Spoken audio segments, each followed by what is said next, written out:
बुध खराब है तो आपकी अक्ल भी घास चरेगी। चलिए आपकी कुंडली के 12 भावों से जानते हैं कि आपके बुध के बैठने से आपकी बुद्धि भी कहाँ अटकी हुई है। अगर आपका बुध लग्न भाव में बैठा हुआ है तो आपकी बुद्धि अटकी होगी खुद को सुंदर दिखाने में और अपनी बात को प्रमाणित करने में। अगर आपका बुध द्वितीय भाव में बैठा है तो सिर्फ आप पैसे कमाने की जुगत में ही लगे रहेंगे। अगर आपका बुध तृतीय भाव में बैठा हुआ है तो बुध की वजह से आपका लेखन, प्रकाशन और इन सब सारी चीजों में बहुत रुचि रहेगी। लेखनी से जुड़ा हुआ कार्य आपको बहुत ज्यादा पसंद आएगा। चतुर्थ भाव में अगर आपका बुध बैठा हुआ है तो आप घर के मैनेजमेंट के ही चक्कर में फंसे रहेंगे और इस वजह से आप कहीं बाहर नहीं निकल पाएंगे। अगर आपका बुध पंचम भाव में बैठा हुआ है तो आप अपनी लव लाइफ के ही चक्कर में फंसे रहेंगे। आपका पूरा ध्यान अपनी लव लाइफ पर रहेगा। अगर बुध छठवें भाव में बैठा हुआ है तो आपका पूरा ध्यान कहीं ना कहीं कमीशन में, कहीं ना कहीं ब्याज से कमाए हुए पैसे के ऊपर रहेगा। अगर आपका बुध सप्तम भाव में बैठा हुआ है तो आपका पूरा का पूरा ध्यान व्यापार पर रहेगा। आप 24 घंटे सिर्फ पैसा कमाने की होड़ में लगे रहेंगे। अगर आपका बुध अष्टम भाव में बैठा हुआ है तो आप गुप्त विद्याओं के बारे में जानकारी पाने के लिए बहुत ज्यादा उत्सुक रहेंगे।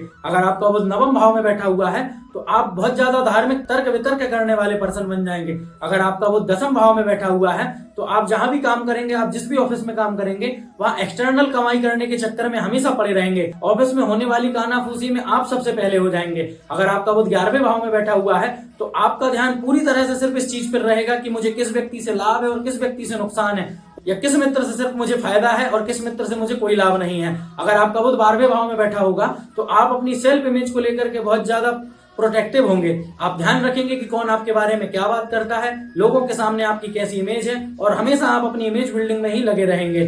कमेंट कीजिए आपका बुध किस भाव में बैठा हुआ है और मैं बताऊंगा कि आपकी बुद्धि भी किन चीजों में अटकी हुई है। श्री भाष्यम वंदे।